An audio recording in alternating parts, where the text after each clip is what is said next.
कहानी की शुरुआत जोरा नामी लड़की जो अभी अभी Venice book of world holder record बनी थी क्योंकि इसने 1.4 लीटर लालाटीन नामी सॉफ्ट ड्रिंक सिर्फ 4.2 सेकंड में पी ली थी। अब वो वायरल हो गई थी और 11 साल तक उसने बिना किसी ब्रेक के काम किया था। इसने बेशुमार एड्स, म्यूजिक और फिल्मों में भी काम किया। आखिर फिर उसने एक सुपर हीरो मूवी की लीड कास्ट में काम किया और इसकी एक्टिंग का लोग मजाक उड़ाने लगे। अब वो ट्रोलिंग का हिस्सा बनने लगी। उसे बहुत बुरा लगता था, इसीलिए वो कुछ दिनों के लिए काम का ब्रेक लेकर गायब हो जाना चाहती थी। इसलिए वो काला नाम के एक आइलैंड पर जाती है, लेकिन वहाँ के लोकल लोगों ने उसे लूट लिया। वो अपना शूज फेंककर उनको मारने लगती है, पर वो वापस से शूज उसकी तरफ फेंक देते हैं। तब जोनाथन नामी शख्स की एंट्री योरा के शूज को पकड़कर होती है। वो इन सब लोगों के हीरो की तरह पिटाई करता है और योरा को इसका शूज लौटा देता है। जोनाथन बहुत पैसे वाला था और उसे योरा खूबसूरत लगी थी। जोनाथन योरा के लिए हैप्पी सॉन्ग गाता है जिसमें वो योरा की खूब तारीफ करता है और अपना प्यार बयान करता है। वो इसे स्टू पिलाता है और बताता है कि ये मेरा फेवरेट डिश है। फिर एक दिन डायमंड रिंग के साथ योरा को प्रपोज करता है। योरा खुशी खुशी प्रपोजल एक्सेप्ट कर लेती है। अब सीन 7 साल बाद शिफ्ट होता है। 7 साल बाद योरा वापस कोरिया 1 महीने की छुट्टी के लिए आती है। वो महारानियों की तरह रह रही थी। यहाँ हम देखते हैं कि जोनाथन एक भी पल के लिए योरा को टेंशन में नहीं देख सकता। वो उसे जबरदस्ती स्माइल करने को कहता है और झूठी हंसी वो हंसती रहती है। योरा के घर के बगल में ब्योमवो नाम का एक लड़का जिसकी पूरी फैमिली काफी पढ़ी लिखी थी, उन सब ने सियोल यूनिवर्सिटी से पढ़ाई की थी सिवाय ब्योमवो के। वो थोड़ा नालायक निकला क्योंकि वो 4 साल से इसी यूनिवर्सिटी का एंट्रेंस एग्जाम दे रहा था और बार बार फेल हो रहा था। ये पढ़ाई में कमजोर जरूर था, मगर उसमें एक सुपर पावर थी कि वो जानवरों से बातें कर सकता था। आज वो अपने दोस्त के साथ बहुत टेंशन में था कि अगर इस बार भी वो फेल हो गया तो उसकी फैमिली उसे पक्का मार डालेगी। तभी उसका दोस्त योंगचन योरा का गाना लगाता है और ब्योमवो को सारी टेंशन छूमंतर हो जाती है क्योंकि वो दोनों योरा के बहुत बड़े फैन होते हैं। रात में ब्योमवो अपनी बालकनी में लालटेन नाम की सॉफ्ट ड्रिंक पी रहा होता है कि तभी योरा अपनी बालकनी में आकर वो सॉफ्ट ड्रिंक मांगती है क्योंकि उसे पीकर ही तो वो फेमस हुई थी, इसीलिए उसे अपने पास्ट की याद आ गई थी। वो फिर वो ड्रिंक पीकर अपना फेमस डायलॉग बोलकर वहाँ से चली जाती है। इसके जाने के बाद ब्योमवो को रियलाइज होता है कि ये तो उसकी फेवरेट योरा है। उसे अपनी आंखों और अपनी किस्मत पर बिल्कुल यकीन नहीं आता। योरा के घर में पार्टी चल रही थी और वो अच्छे से सच संवर कर अपने चेहरे पर नकली मुस्कान सजाकर पार्टी में आती है। वो चुपके से मिठाई खाने लगती है, मगर जोनाथन उसे ये कहकर रोक देता है कि मिठाई खाकर अपना वजन बढ़ाने की जरूरत नहीं है, वैसे भी मैं जल्द ही तुम्हें ऑस्ट्रिच के लेदर बैग गिफ्ट करने वाला हूँ। योरा को बहुत गुस्सा आता है क्योंकि वो कुछ भी अच्छा खा पी नहीं सकती। इसके बाद जोनाथन के सारे गेस्ट योरा के साथ पिक्चर क्लिक करवाते हैं और इन सब के बीच उसे काफी देर झूठी मुस्कान के साथ खड़े रहना पड़ता है। यहाँ योरा के पुराने असिस्टेंट मिस्टर चोई घुस आते हैं। इन्हें अभी भी पता चलता है कि योरा वापस कोरिया आई है। वो योरा को किसी फिल्म में कास्ट करवाना चाहते हैं। वो योरा को स्क्रिप्ट देता है, लेकिन ये चीज जोनाथन नोटिस कर लेता है और अपने बॉडीगार्ड को कहकर मिस्टर जोई को घर से बाहर फेंकवा देता है। दूसरी तरफ ब्योमवो को योरा के बारे में रिसर्च करने से पता चलता है कि उसकी शादी जोनाथन नामी बहुत ही अमीर शख्स से हुई है जो उसे प्रिंसेस की तरह ट्रीट करता है। अब ब्योमवो योरा के घर में बाइनोकुलर से ताका झाकी करना शुरू करता है और योरा को देखकर बेहोश हो जाता है। इधर योरा चादर के अंदर घुसकर स्क्रिप्ट पढ़ती है। उसे वो स्क्रिप्ट बहुत पसंद आती है। वो परेशान भी थी, लेकिन फिर भी वो फैसला करती है कि मैं फिर से काम शुरू करूंगी। रात में ब्योमवो योरा को बताता है कि वो इसका कितना बड़ा फैन है और वो इसकी सारी फिल्मों के नाम लेता है। उसके एड्स की तमाम चीजें उसे दिखाता है। योरा उससे मदद मांगती है। वो उसे एक कार का इंतजाम करने को कहती है। अगले दिन ब्योमवो अपने बेस्ट फ्रेंड और इसकी कार के साथ आकर योरा को मिस्टर चोई के पास ले जाता है। रास्ते में योंगचन बताता है कि वो योना फैन क्लब का प्रेसिडेंट है और वो स्मोक से योरा का नाम लिखकर दिखाता है, जिससे योरा खुश हो जाती है। नेक्स्ट सीन में पूरा चोई की टीम से मिलकर काफी खुश होती है और ये साथ में काम करने के लिए एग्री हो जाते हैं। घर आकर योना जोनाथन, जो कि अपने अगले प्रोजेक्ट की स्टडी कर रहा था, उसे दोबारा काम स्टार्ट करने का कहती है। जोनाथन डायरेक्टर को कॉल करके फोन योना को दे देता है। तब उसे पता चलता है कि डायरेक्टर ने उसके साथ काम करने से मना कर दिया है क्योंकि जोनाथन ने उसे डराया धमकाया था। अब योरा का मूड ठीक करने के लिए वो उसे ऑस्ट्रिच के लेदर बैग गिफ्ट करता है और उसे मुस्कुराने को कहता है, मगर वो गुस्से से स्माइल नहीं करना चाहती थी और काफी उसे सुनाती है और उसे डाइवोर्स का भी कहती है। डाइवोर्स की बात सुनकर जोनाथन काफी गुस्सा हो जाता है और ढेर सारे संतरे मंगवाकर एक एक करके योरा पर फेंकता है। ये सब बाइनोकुलर मिरर से बियोम्वो देख लेता है और उसे काफी गुस्सा आता है। योनहा बहुत रोती है और अब वो यहाँ जोनाथन के हाथों की कठपुतली बनकर नहीं रहना चाहती। इस बारे में जब बियोम्वो से वो बात करती है तो वो उसे डाइवोर्स लेने का कहता है, जिस पर योनहा कहती है कि वो इतना खतरनाक है कि धोखा देने वाले को जान से मार देगा। फिर वो उसे पुलिस में कंप्लेन करने को कहता है। योना बताती है कि वो बहुत अमीर है और पैसों के बदले वो कानून को अपनी जेब में रखता है और कहती है मुझे लगता है कि मैं मर कर भी जोनाथन के चुंगल से नहीं निकल पाऊंगी। इस पर बियोम्वो कहता है कि अगर मौत ही उपाय है तो तुम्हें नहीं बल्कि जोनाथन को मरना चाहिए। मैं उसे मारने में तुम्हारी हेल्प करूंगा। अगले सीन में बियोम्वो उसे फोन फेंक कर देता है ताकि वो लोग जोनाथन को मारने का प्लान बना सकें। वो गूगल पर कई सारे कत्ल के आइडियाज देखते हैं जिससे जोनाथन मर भी जाए और इसका इल्जाम योना पर ना आए। इन्हें गूगल पर कभी पेपर के एयरप्लेन से कत्ल तो कभी 37 कैराडोस पिलाने को कहा जाता है, लेकिन ये सब बेकार आइडियाज थे। फिर वो प्लान करते हैं कि जोनाथन अपने कार से जब जा रहा हो तो वो मिरर से लाइट रिफ्लेक्ट करके जोनाथन का ध्यान भटका दे और इसकी कार का एक्सीडेंट हो जाए,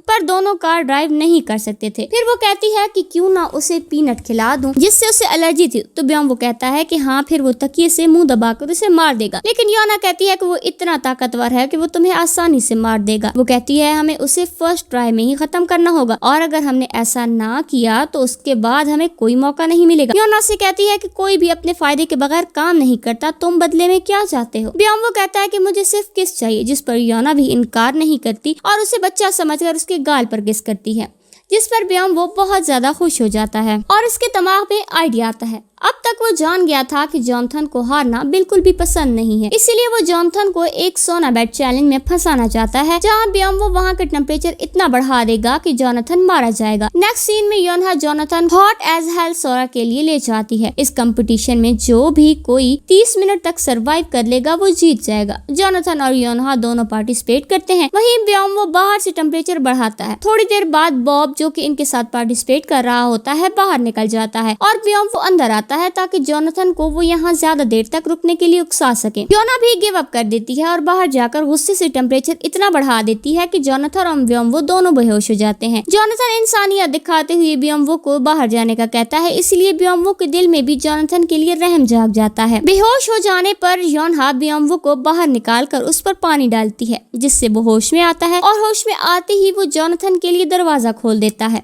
ठंडी हवा से जोनाथन भी होश में आ जाता है। उसे ऐसे लगता है कि बियोम्वो ने उसकी जान बचाई, इसीलिए वो उसे अपनी कार से घर ड्रॉप करने जाता है और ये देखकर बहुत खुश हो जाता है कि वो उनका पड़ोसी है। अब बियोम्वो ने सब किए किराए पर पानी फेर दिया था और वो अपने एग्जाम के बाद इस प्लान पर काम करना चाहता था, मगर तब तक योना वापस स्क्वायरलैंड चली जाती। उसे अभी सब करना था, इसीलिए बियोम्वो को घर में किसी तरह पीनट पहुँचाने का वो कहती है और तब तक वो जोनाथन की फेवरेट डिश बनाती है। नेक्स्ट सीन में बियोम्वो जोनाथन के साथ उनके घर पर था। दरअसल जोनाथन ने उसे दावत पर बुलाया था। योना चुपके से पीनट ले लेती है और स्टोव में मिक्स कर देती है और जब जोनाथन को सर्व करती है, मगर ये क्या, बियोम्वो को स्टोव इतनी अच्छी लगती है कि वो जोनाथन के आगे से उठाता जाता है और पीता जाता है। मजीद स्टोव वो मांगता रहता है। योना अंदर से इरिटेट हो रही थी, मगर वो जोनाथन के सामने कुछ भी नहीं बोल सकती। आखिरकार जो आखिरी स्टोव बचता है वो जोनाथन जबरदस्ती उसे छीन कर पी लेता है। तभी बियोम्वो का पेट खराब हो जाता है और वो जल्दी से वॉशरूम जाता है। तब जोनाथन योरा को वो फोन दिखाता है जो बियोम्वो ने उसे दी थी। उसे ये योरा के रूम से मिली थी और वो इसका पासवर्ड जानना चाहता था, मगर योरा कहती है कि ये तो मेरा फोन है ही नहीं। इस पर जोनाथन कहता है कि तुम्हें अगर लगता है कि तुम पासवर्ड नहीं बताओगी और मुझे पता नहीं चलेगा तो मेरे पास इसके अलावा बहुत से और तरीके हैं इसे अनलॉक करने के। योरा डर जाती है और पेन से उस पर हमला कर देती है, जिससे वो जमीन पर गिर जाता है, पर वो बेहोश नहीं हुआ था। वो दोबारा उसे पेन से मारकर भागने लगती है। अब जोनाथन योरा का पीछा करता है और वो चीखती हुई भागती है। इसकी आवाज वॉशरूम में बैठा बियोम्वो सुन लेता है। जब वो बाहर आकर देखता है कि योरा ने जोनाथन को मारकर बेहोश कर दिया है, वो जल्दी से जोनाथन की छाती को पंप करके उसको होश में ले आता है। तभी डोरबेल बजती है। बाहर पुलिस आ गई थी। दरअसल बियोम्वो योरा की चीखें सुनकर उसे खतरे में देखकर पुलिस को कॉल मिला लेता है, इसलिए इसने योरा को बचाने के लिए जोनाथन को होश में लाया था। जोनाथन को हॉस्पिटल ले आया जाता है। योरा उसका ऑक्सीजन मास्क उतार कर उसे मारने लगती है, मगर वो उसका हाथ पकड़ लेता है और उसकी जान बचाने पर वो उसका शुक्रिया अदा करता है और काफी लवी डवी बातें करने लगता है। हॉस्पिटल से आने के बाद जॉन अपनी विंडो पर लिखकर बियोम्बो को बताती है कि वो लोग एंडो आइलैंड जा रहे हैं और वहाँ का प्रोजेक्ट खत्म करके वहाँ से वो वापस जोला लैंड चले जाएंगे। ये सुनकर बियोम्बो भी एंडो आइलैंड चला जाता है, जहाँ वो बाइनोकुलर से दोनों पर नजर रखे हुए था। तभी उसे ऑस्ट्रिच मिलते हैं, जिनसे डरकर वो भागने लगता है। ऑस्ट्रिच उसका पीछा करके उसके पीछे भागते हैं और अफ्रीका का रास्ता पूछते हैं। बियोम्बो रास्ता बताता है और इसके बाद सीन रात में शिफ्ट हो जाता है और जॉनथन की गाड़ी को वही दो ऑस्ट्रिच रास्ते में रोक लेते हैं और इससे अफ्रीका का रास्ता पूछते हैं। जॉनथन को जानवरों की भाषा समझ नहीं आती थी और उसे इनसे नफरत भी थी। वो बाहर निकलकर गोली चलाकर ऑस्ट्रिच को मार देता है और गाड़ी उस ऑस्ट्रिच के ऊपर से गुजार कर ले जाता है। नेक्स्ट सीन में बियोम्बो देखता है कि जोनाथन एक आदमी जो उसे जमीन नहीं बेच रहा था उसकी उंगली काटकर पेपर्स पर उसके साइन ले रहा है और अब उसे मारने वाला होता है। बियोम्बो तभी उसके सर पर कुछ मारकर उसे डिस्ट्रैक्ट करता है। जोनाथन और इसके आदमी बियोम्बो के पीछे पड़ जाते हैं क्योंकि इसने मास्क लगा रखा था। वहीं योना आकर बियोम्बो को बचाती है और वो इसे मेन रोड तक छोड़ने वाली थी और उसने खुद भी जोनाथन को मारने से हार मान ली थी। आगे इन्हें ऑस्ट्रिच मिलता है जो अपने साथी की मौत से काफी दुखी था। बियोम्बो उसे उसके साथी की मौत का अहवाल पूछता है, उसके साथी को दफना देता है और तभी वहाँ जोनाथन भी आ जाता है। वो तीनों वहाँ से अपनी जान बचाने के लिए भागते हैं, लेकिन आगे लेक थी जिसे ऑस्ट्रिच तो उड़कर पार कर लेता है, लेकिन योना भी पानी में कूद जाती है, मगर जोनाथन फिर भी उसे पकड़ लेता है। अब तक वो योना का मोबाइल भी अनलॉक करवा कर उनकी प्लानिंग के बारे में सब जान गया था। वो इन्हें ऑस्ट्रिच का मीट खाने को देता है। जोनाथन बियोम्बो को वापस उसके घर भेज देता है, मगर बियोम्बो जिसे पहले ही पढ़ाई का दिल करने को नहीं कर रहा था,